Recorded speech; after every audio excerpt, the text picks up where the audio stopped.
Yeah. So absolutely, right? You want to be able to demonstrate your potential. Some organizations don't have the capacity to take all your potential, right? It's kind of like having an 8-ounce cup, but you have a gallon worth of value. Well, either you're going to trickle that value out over a very long time, or the company will never be able to realize it. And Mhm. so maybe you should then pursue other avenues to get your thoughts out there, to do projects, to show what you're capable of if this is something that you're very interested in doing and that you're priding yourself on, right? Because, like you said, there's so much tied to the value that we bring in our work and healthcare, time off, taking care of our family, our friends, it's like that's really essential. And that kind of like can segue into what's happening now in the market with like AI, right? Is that you might end up having a lot of displacement take place because of automation, of agentic AI, of all these new abilities to kind of automate certain tasks and services, and knowing that there really is no limit to how far organizations are willing to kind of integrate this as long as they can get away with it, number one. And number two, put in enough processes and services around that the value produced is equivalent to what they might believe is acceptable for them to lay off or reduce workforce. And so get it right, they don't necessarily need to have an AI agent that's performing at 100% of your capacity. They'll probably take one that's going at 75%, knowing that it's not going to call off. It's not going to have some sick time. It's not necessarily going to talk back or provide its input, right? We just want it to do X, Y, Z.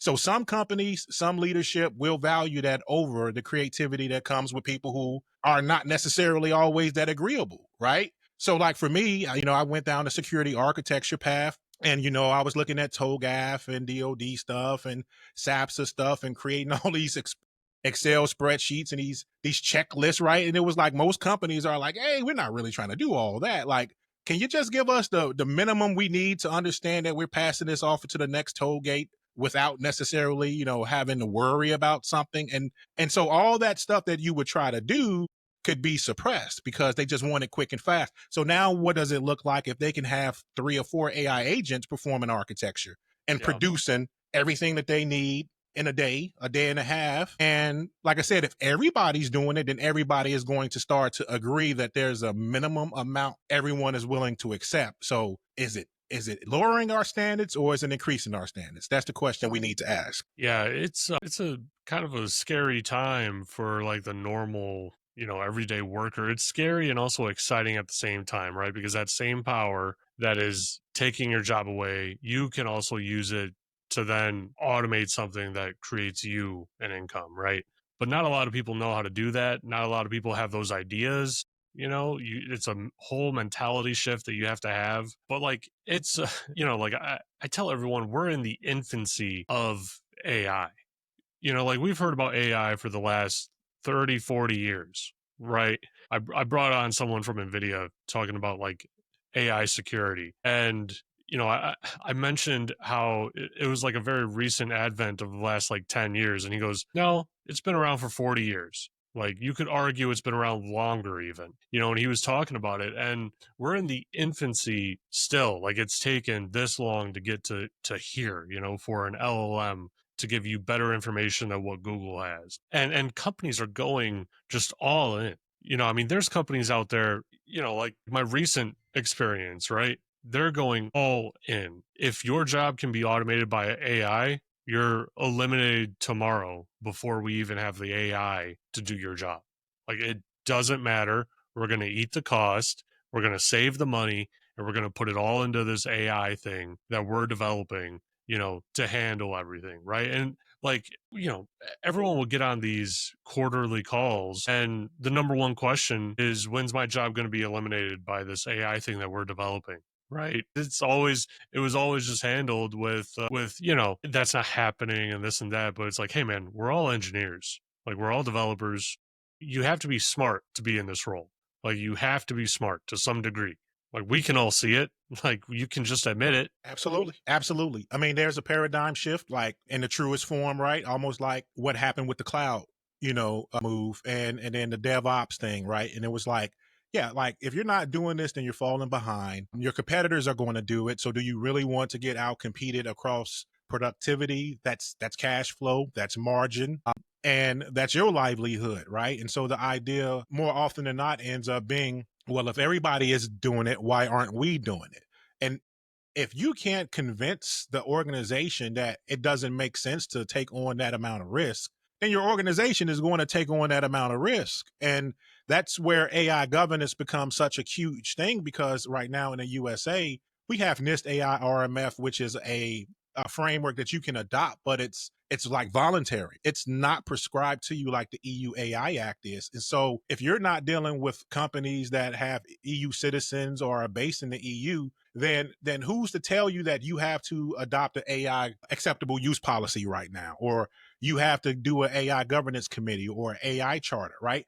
It starts to become something that you adopt when you feel as though you have to. And generally, in that kind of space, what you start to see is that catastrophes occur first, major accidents occur first, people being harmed occurs first. Because when you have technology that has the potential of AI to make decisions or be in the loop of very important decisions, then who's there to say they're accountable for that AI potentially hallucinating or giving information that wasn't necessarily verified, right? And so it's almost like you need researchers to verify what comes out of your AI based off of all the different integrations you do. I mean, that may be helpful. Yeah, that's a really good point. Like with my PhD program, everyone is using, LLMs to some extent. Like if you're not using it, you're not getting the best research done, all that sort of stuff. I mean, like Grok has literally saved me probably a year's worth of at this point. Like not even exaggerating. Like that it literally has. And but my chair, sent out an email to everyone recently and said, one of your papers came back at 100% generated by AI. And he like started pointing out things. He's like, this is a clear hallucination. Like this paragraph doesn't make any sense. They made up the information. This reference that it referenced doesn't exist. It's not a real thing. This other reference is talking about something totally different, kind of like tore it apart to like show all of us, like, hey, if you're going to use it, that's fine. But you shouldn't be like copying and pasting and taking it straight into the paper and things like that. And thankfully it wasn't mine. I'm not that Yeah, reliant, yeah, like yeah. I'm actually doing some work. Right, right. Because I mean, we learn very quickly in IT and in the tech space, because we have to deal with configurations and scripts, right? And so you start to realize, like, hey, this syntax doesn't exist. This parameter does not exist. Like, why are you feeding me PowerShell scripts that are using parameters that don't exist? And you get back, oh yeah, you caught me. Sorry about that. Whatever its excuse is, Yeah. and it's like, well, holy crap! If this thing is going to be put into medical workflows, financial workflows, workflows that deal with the government and defense and the military, how do we certify these models, these generative AIs, these agents, to ensure that it doesn't pass down an artifact that's corrupted, that's hallucinating, that can be the difference between a good impact or outcome or a bad outcome, right? And that's the thing that we've been working on at my website, is creating AI training, right, to kind of give people like basic tips, right, for safe AI use, because that's the thing that we've been realizing. We were originally trying to build up a whole AI governance like consultancy thing where you kind of help organizations like adopt the AI governance framework and implement it and do all the things, right, so that they're like almost like getting ISO 270 like in their AI governance and security practices.